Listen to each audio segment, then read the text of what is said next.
जय हिंद दोस्तों। कई दोस्तों का मेरे पास ये आता है कमेंट कि आप बहुत लंबे लंबे वीडियो बनाते हो, इतना देखने में हम लोगों के पास टाइम नहीं होता है। तो क्योंकि बहुत सारे मुद्दों को आप जो है अपने कंटेंट के अंदर लेकर के आते हो, इस वजह से आपका वीडियो जो है लंबा हो जाता है। तो टाइम टू टाइम अगर आप अपनी अपनी राय उन मुद्दों के ऊपर रखते रहोगे तो वीडियो आपके शॉर्ट बनेंगे और हम लोगों को देखने में थोड़ा सा मतलब जैसे आधे घंटे का वीडियो है तो उसके लिए एक समय लेना पड़ता है देखने वाले को। तो कम समय में और फटाफट जो है आपकी बात को समझा जा पाए, इस वजह से जो है आप थोड़ा जो इंटरवल है आपका उसको थोड़ा कम कीजिए। थोड़ा समय छोटे छोटे समय पे जो अपनी छोटी छोटी बात है वो डालते रहिए। तो दोस्तों, मैं आपको बताना चाह रहा हूँ कि एक मुद्दे से कोई लिंक एक दूसरे का आपस में नहीं बन पाता है। जो जब दो तीन मुद्दे होते हैं जिसका एक दूसरे के साथ संबंध होता है तो ही उसको बांधने में और उसको समझाने में थोड़ा इजी आता है। आज का मामला जैसे तीन मुद्दों के ऊपर आधारित है और इन तीन मुद्दों से आप इस बात को समझ पाएंगे। तो मैं कोशिश करूंगा कि जितना शॉर्ट रखूं। देखिए, तीन मुद्दे इस बार हुए हैं। एक तो रामनवमी के जुलूस के ऊपर जो पथराव हुआ है, इससे पीछे के एक प्रकरण है हिजाब का, जिसके अंदर माननीय उच्च न्यायालय ने ये आदेश दिया कि स्कूल्स के अंदर हिजाब जो है नहीं पहना जाएगा, ये अलाउड नहीं है।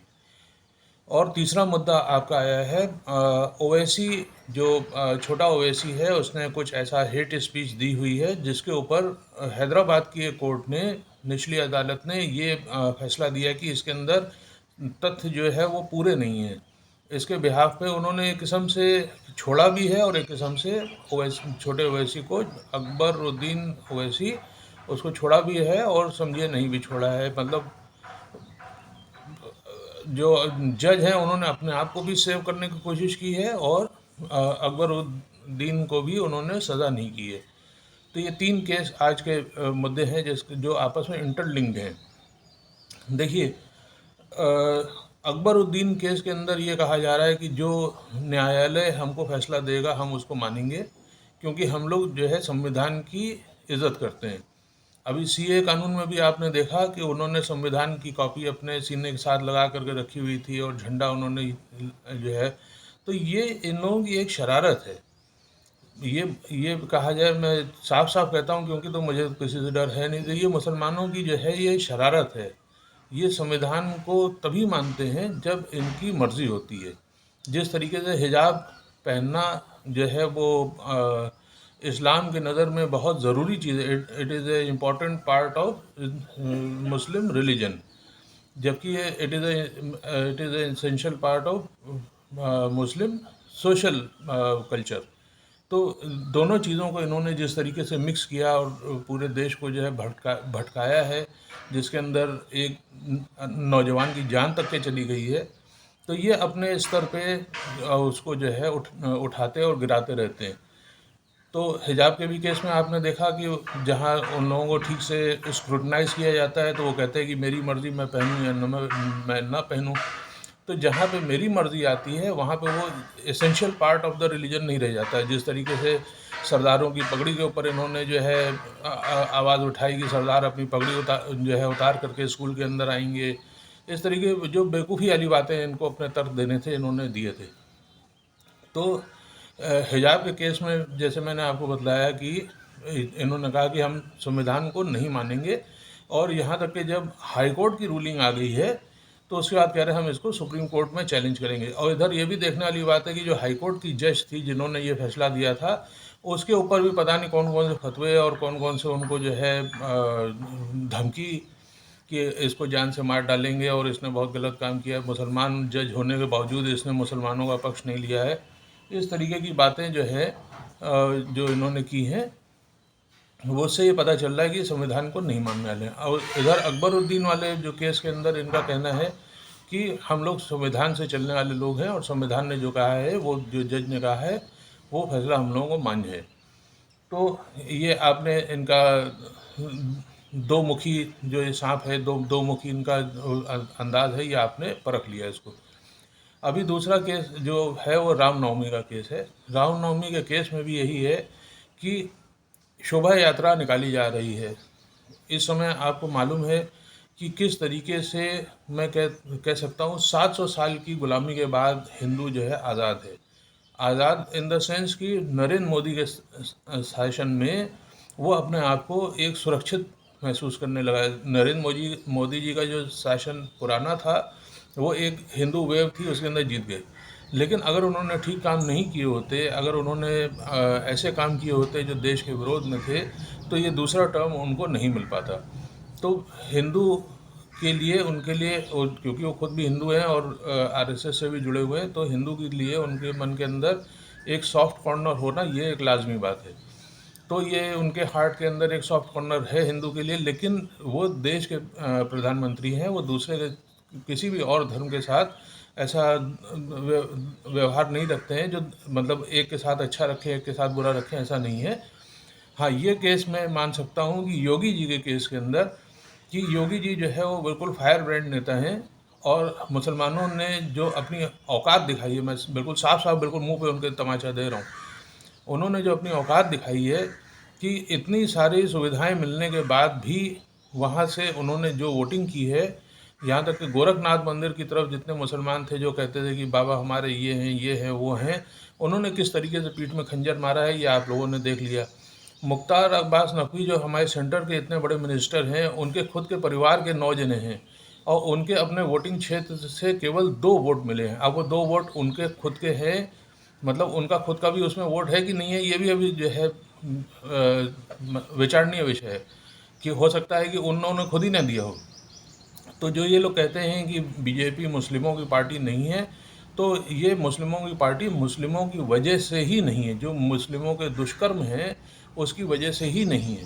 अगर आप अपने कर्म अच्छे रखेंगे तो बीजेपी ऐसा नहीं है कि आपको अपने फोल्ड में नहीं लेगी। बीजेपी की फोल्ड के अंदर कुछ मुसलमान हैं, लेकिन जिस तरीके से मुख्तार अब्बास नकवी के जो चुनाव क्षेत्र से आपने देखा वोटिंग केवल 2 वोट मिले, जो उस बूथ के ऊपर उनके उनके घर के भी वोट थे, 9 वोट मतलब उनके घर के थे, और वो सेंट्रल मिनिस्टर हैं। सेंट्रल मिनिस्टर होने के बावजूद भी उनको केवल 2 वोट जो है उस बूथ के ऊपर जो है मिले हैं। तो वापस आते हैं हम लोग रामनवमी के केस के ऊपर। तो रामनवमी में के केस में है कि हिंदू इस समय जो है ये मुसलमानों के प्रताड़न से इतना ज़्यादा प्रताड़ित हो चुका है कि अब जब उसको महसूस हो रहा है कि I am safe, Narendra Modi ji की सरकार है, योगी जी की सरकार है, उधर जो मध्य प्रदेश में मामा हैं हमारे, वो भी आजकल, पहले सॉफ्ट थे, आजकल वो भी जो है योगी जी के तर्ज के ऊपर चलना शुरू हो गए। वो तुरंत बिल्डिंग डहाने लगे हैं, लोगों की सब काम करने लगे हैं। मैं बिल्कुल भी इसका वो नहीं कह रहा हूँ कि ऐसा किया जाना चाहिए। कानून की एक मर्यादा है, उस मर्यादा के भीतर ही काम होने चाहिए। जिस तरीके से मुसलमानों ने कानून को इसके अंदर नहीं फॉलो किया, शुरुआत के 2 पॉइंट भी मैंने कानून के दिए, ये वाला भी पॉइंट जो है कानून से ही रिलेटेड है, तभी मैं आपको बता रहा हूँ। जिस तरीके से मुसलमानों ने कानून का सहारा नहीं लिया है, रामनवमी का जो जुलूस आया है वो उसने वहाँ पे उपद्रव किया, मैं मान ले रहा हूँ उपद्रव कर दिया, ठीक है, वो खूब हुल्लंग मचाने लगे, हल्ला गुल्ला करने लग गए, और उसके अंदर प्रोवोकेशन में आप लोगों ने अपने घर की छतों से उनके ऊपर गुम्मे, राडें, लाठियाँ, ये जो भी नौटंकी करनी थी आपने कर दी, जिसके अंदर कुछ लोग मर भी गए। तो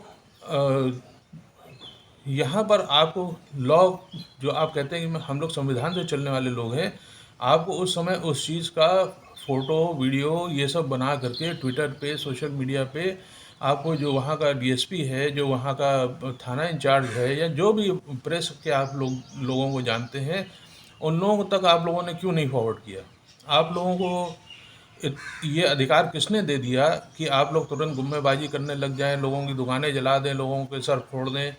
ये आपको अधिकार किसने दिया? आप तो संविधान से चलने वाले लोग थे, तो ये आपने जाहिर कर दिया आप कितने बड़े संविधान से चलने वाले लोग थे। तो ये तो मूर्ख नहीं, महामूर्ख में जो गिनती आती है इस समुदाय की, ये तो हो गए महामूर्ख। लेकिन क्या जो मामा हैं या योगी जी हैं, ये भी मूर्ख हैं? इन्होंने भी एक किस्म से देखा जाए तो ये तालिबानी तो इन्होंने काम किया कि जो जो जिन लोगों ने उपद्रव किया उनके मकान ढहा दिए। ठीक है, तो ये कोई न्यायिक प्रक्रिया को फॉलो किए बगैर एक तालिबानी जो हरकत की है, इसके लिए जितने भी हिंदू हैं, हिंदू मतलब जो सनातन धर्म को भी फॉलो करने वाले हैं, वो लोग भी मानेंगे कि वो लोग हमेशा ही मानते हैं जो जो गलत है उसको वो सीधे सीधे साफ तरीके से मुंह पे कह देते हैं कि ये काम गलत हुआ। मैं भी सनातनी हूँ, मैं भी साफ साफ मुंह पे कह रहा हूँ ये काम गलत हुआ। तो हर आदमी ने यही कहा कि आप लोगों को एक न्यायिक प्रक्रिया को फॉलो करना चाहिए था। जो भी ये दोषी थे इन लोगों को जेल भेज देना चाहिए था। जिस तरीके से वीडियो आ रहा है कि मेरे ख्याल से मध्य प्रदेश का ये केस है कि कोई एक लड़के ने पुलिस वाले के ऊपर वर्दी, जो कि वर्दी में था पुलिस वाला, उसके ऊपर उसको डंडे से जो है उसकी पिटाई की और दूर दूर तक के उसको खदेड़ा। ये वीडियो आ गया। इसके बाद पुलिस वालों ने उसका क्या किया, ये भी इसका भी वीडियो आ गया, जो वो कह रहा है कि अपराध करना पाप है, पुलिस हमारी बाप है, उसको सड़क के ऊपर घसीटते हुए लेकर के जो चल रहे हैं पुलिस वाले। तो ये भी देखा जाए तो ये भी एक तालिबानी तरीका है। मतलब तुरंत आप जुर्म करेंगे और तुरंत उसकी सज़ा आपको मिल जाएगी। तो ये जो है भारत की न्याय व्यवस्था के हिसाब से ठीक नहीं है। ये हर सनातनी इस बारे में आपको कहेगा, चाहे विकास दुबे हमारे यहाँ जो था माफिया डॉन टाइप का आदमी, वो मारा गया या कोई भी मारा गया हो, कभी भी हिंदू धर्म के लोग उनके साथ में नहीं खड़े होते। ये मुसलमानों के साथ आपने अक्सर देखा कि जो कि प्रोवन आतंकवादी है, जो कि सुप्रीम कोर्ट से बाकायदा उसके ऊपर फांसी की सज़ा हुई है, उस तक को भी अपना हीरो बनाने में पीछे नहीं हटते। यहाँ तक कि बुरहान वाली कश्मीर में बुरहान वानी जो था, उसकी जो वो जब मरा तो उसको, अब एक तरफ आप कह रहे हो कि आतंकवाद का कोई धर्म नहीं है, एक तरफ आप कह रहे हो कि जो है आतंकवादियों का दिमाग ख़राब होता है, ये इस्लाम से खारिज हैं। तो फिर जब वो मर गए हैं तो आप उसका फातिया भी पढ़ रहे हो, उसकी कब्र भी खोद रहे हो, उसके लिए दुआ भी पढ़ रहे हो। चलो आप महामूर्खों की गिनती के अंदर हैं, आप करिए महामूर्खपना, लेकिन उसके जनाजे में कितने सारे लोग इकट्ठे हुए थे ये आप लोगों के नॉलेज में होगा। यहाँ तक कि जो हमारे प्रेसिडेंट रहे हैं APJ अब्दुल कलाम, उनके जनाजे में इतने आदमी नहीं थे जितने कि एक टेररिस्ट के जो है जनाजे में थे। तो ये महामूर्खों की कहानी हो गई। वापस लौटते हैं अपनी कहानी के ऊपर कि न्यायिक व्यवस्था को फॉलो नहीं किया गया। बगैर न्यायिक व्यवस्था के फॉलो किए हुए ये तुरंत दान महाकल्याण वाला जो काम किया गया है, ये काम जो है अच्छा नहीं माना जाता। लेकिन जैसा समय हो, जो कहा जाता है जैसा देश वैसा भेष, तो अब हम सनातनी भी जो विरोध करते थे कि इसको न्यायिक प्रक्रिया में आना चाहिए था, बगैर न्यायिक प्रक्रिया के इसको जो है नहीं, दोषी को सज़ा दी जानी चाहिए थी, वो भी बिल्कुल इसके साथ खड़े हुए हैं। मैं भी उसके साथ खड़ा हुआ हूँ कि तुरंत दान महाकल्याण जब तक नहीं किया जाएगा, ये लोग इस न्यायिक प्रक्रिया का गलत इस्तेमाल करते हुए इसको इतना लंबा ले जाएंगे। अब आप ये छोटे ओवैसी का जो केस देख रहे हैं, इसने हेट स्पीच दी है, बिल्कुल साफ साफ दी है, और इसको 10 साल लग गए कोर्ट को समझने में कि इसने हेट स्पीच दी है कि नहीं दी है। उधर उसी न्यायपालिका को ये तुरंत समझ में आ जाता है कि और बाकी जितने हिंदू साधु संत हैं उन्होंने जो है हेट स्पीच दी है कि नहीं दी है, उनको तुरंत जेल हो जाती है। अभी जैसे हमारे जो वसीम रिजवी हैं, जो जितेंद्र